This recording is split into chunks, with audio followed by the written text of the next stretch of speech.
I like this quote, which you said, "Those who want to lead the orchestra must be willing to turn their back on the crowd." Mm. What do you mean by that? You have to be okay with being misunderstood. Mhm. You have to be okay with being rejected. You have to be okay with not thinking like the 99%. If you want to lead, you have to lead from a place of confidence. And the worst thing you want to be a follower that follows followers. It's the Yeah, worst thing that you can be. sheep. A sheep that follows sheep. A leader is the one that sets the direction, is the one that thinks on their own terms, whether they're right or wrong, whether you agree with it or not. You have to be able to turn your back to the crowd. You must be able to turn your back to the status quo and the norm, because usually the norm is dictated, like we said, by perceptions that are managed by extremely powerful entities and people. And it's usually based off of a very uh, limited set of rules and beliefs and a preconceived set of plans in Hmm. order to manage society. And most people cape to that. So whether it's the school system, whether it's how people think about a job, whether it's how people think about relationships, whether it's how people think about their eating habits, all these things, you have to be able to think out of a place of autonomy. And it may not be comfortable, it may not be popular, but usually the popular thing is not always the best thing. Mm. And if you want to be a leader, you have to lead yourself first. And you have to lead yourself through free thought and through critical thinking. And unless you develop those things, then you're going to just be a follower of followers. Speaking of free thought and the way that you are conjuring your thoughts together, what do you mean by devil music? I was intrigued to know by what does Luke mean by this, and what types of music fall under the category of devil music? It's Because when interesting. I listen to music, I'm like, hang on, is this what Luke was talking about? Like, should I not be listening to this right now? So music is, there's different levels to the music, whether it's the vibrational frequency that's attached. Uh, you can go to churches today that actually are playing vibrational frequency sounds. This is proven and recorded, where you can manipulate people's emotions through certain vibrational frequencies. At churches, some mega churches, they'll kind of run sound waves in order to evoke emotions for people to give more money, in order for people to believe certain things, which is crazy to think about. Mm. And then you have to also look at who's the origin source of that song. What's their intent? What are the lyrics? What are the lyrics telling me? Is it nurturing my soul? Is it destroying me? Is it making me view women in a different lens? Is it making me think about things that I shouldn't be thinking about? Or is it inspiring me? Is it pushing me towards positivity? Usually, once again, if it's mainstream, it's based on controlled narratives. You can even look at the prison industrial complex. Most of the prisons in the United States, not most of them, but a decent percentage of them, are privately owned, which is crazy to think about. So that means that prisons are businesses. A lot of the prisons that are controlled at a private level, they have a stake in the biggest music record labels, and they've done deals with a lot of hip hop artists to push certain narratives on violence and gang culture Fuck the police.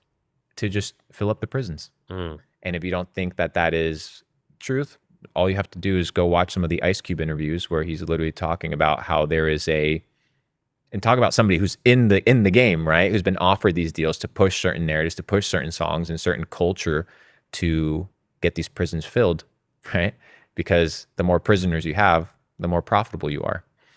And I would just be very careful, whether it's a podcast, whether it's a YouTube video, whether it's a movie, whether it's a song.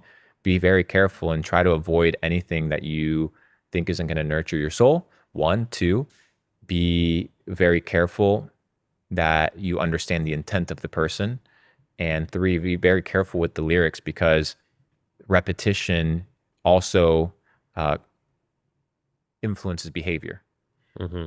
So if you're always listening to fuck bitches, sex, sex, sex, drugs, guns, well, that's pretty much what you're going to be Yeah. thinking about all day long. Or girls listening to girls talking about being a hoe. Exactly. You're probably going to be a hoe. So these are all perspectives that, once again, the mind is very malleable. The mind is very persuadable. But the worrying thing is how these people are literally idolized, particularly in America. Like, I feel as though the worst people are getting all the fame and the attention. Well, because fame is fabricated. Once again, if you control the radio stations and people just turn on the radio and you're the one that dictates what songs are going to be on the radio, then you're good. If you understand vibrational frequencies and what triggers certain emotions, like Drake's mastered vibrational frequencies. That's why he has a specific beat, a specific tune, a specific flow. It's because he found a winning flow that just causes him to have hit after hit after hit after hit. There's a science behind it. It's not just, oh, this guy just sits in the lab and the song just cooks up and it's dope. No, there's a science behind virality. There's a science behind distribution. There's a science behind fame. I don't think any person is, or very few people are famous just by naturally becoming famous. A lot of people fabricate fame into existence, and you cause it through distribution, and you cause it through It's very calculated. messaging. Everything's calculated. It's more calculated than people actually think. When you look at video games, when you look at the music industry, when you look at the movie industry, they literally hire psychologists to come in and figure out how to push certain narratives because they understand how the brain works. Yeah. And unless you're safeguarding your mind and you're the one that's dictating how you want to think, then somebody's going to think on your behalf. You know, the weirdest thing is when I meet some super smart people, they're so good at mastering the art of conversation and charisma. I feel like I'm literally being seduced mid conversation.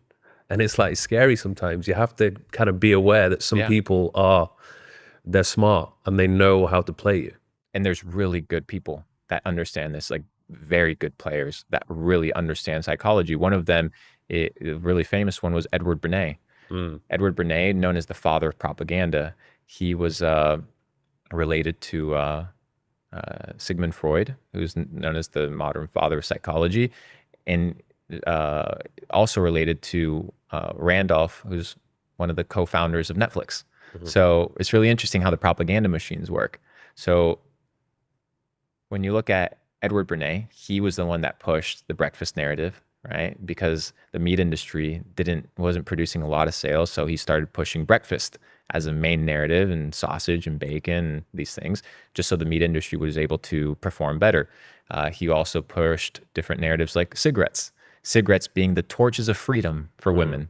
So it was no longer, hey, just have a cigarette because you want to have a buzz or whatever. It was a signal, it was a movement.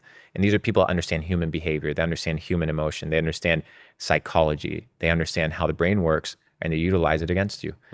It's very scary, but it's very real.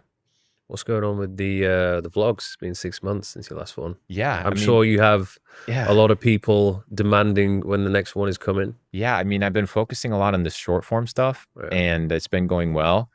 And I've been in crypto. I've been focused on building a lot in the space. I've been investing a lot in the markets, been working with a lot of teams, and my attention's been diverted a little bit in that direction. But I'll be back. I want to get back in the game. I've been a little bit lazy, not from a sense of the inability to make it, but more so there's so many other things happening in life, and you only have a certain amount of hours a day. I'm still refining the content team and building that out, but it's underway. Probably get one rolling out.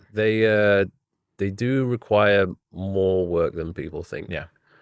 Even just being to Japan, like we pretty much filmed the whole thing, and the amount of content we got was crazy. It's just trying to keep in the best aspects of the trip, making sure it's like edited nicely. Like I'd much rather take my time with it than to try and rush it and then put something out which is going to be rushed. Like when it's ready, it's ready. It's a business, dude. Making videos on the internet is a full-time business. I'm already running a real business. I already have my venture capital fund. I have my crypto fund. I have different projects that are rolling out. So sometimes your mind gets occupied with different projects and content gets sidelined. But right now I think we're doing about 10 million views a day on short form, 10 to 15 million views a day. So it's good enough for now. Yeah. Well, I feel like every podcast which you do seems to be racking up quite a lot of views. There's certainly a lot of people that want to listen to you. Do you feel as though there's things that you've wanted to talk about that you never really get to talk about during a podcast that people don't ask you about. Because I feel like, when we did ours, we titled it Glitch in the Matrix. After that, I noticed a lot of other podcasts had similar titles like Glitch or Matrix. And I know that's kind of like your thing, but is this stuff that you like want to talk about, but they don't ask you? Yeah, people ask me a lot about religion, relationships. Privately, they ask me more on the technical side of business. When it comes to long form content, I always try to put myself in, more now than before, in the shoes of the listener, and realizing that maybe the conversations that you and I can have about how to build a 7-figure business are just like common conversations to us. And we can literally sit down and talk about how somebody can make $250,000 in a month. And you'd be like, oh yeah, like that's doable. Mm-hmm. But that may not necessarily be approachable for everybody. And it may seem far-fetched and unrealistic. So it's pretty much trying to figure out how to dial that down in a way that it's digestible for more individuals. Mm-hmm. So I found myself, making content where I talk about, making $10,000 in a day. Yeah. And my business makes a lot of money, but my business also spends a lot of money, right? So I have over 100 employees on payroll just inside Capital Club, outside of the distribution team and outside of my content creation team. These are all families that I need to fund. My payroll is $450,000 a month. Right. So when you look at $10,000 a day, that's $300,000 a month, $3.6 million a year. If I was just making 10 grand a day, I wouldn't be able to cover my basis for my current expenditure for my business. So I have to be thinking bigger, and I have to be thinking what may be unrealistic to most and what may be far-fetched, simply because I have big goals, big ambitions, and big dreams for the organization that I'm trying to build. Does that monthly overhead stress you out ever? I know your brother has mentioned the stress silent killer. Stress is a silent killer, indeed. I'm not stressed because we make a lot of money, and I just manage the budget really, really well.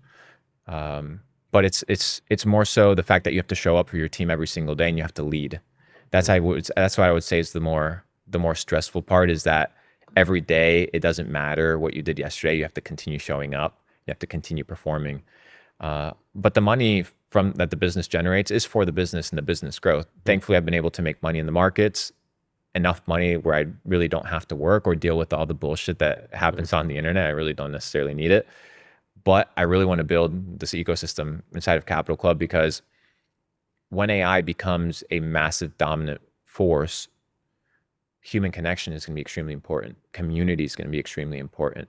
In real life, relationships are going to be extremely important. These are things that AI cannot replace. AI cannot replace human connection. AI cannot replace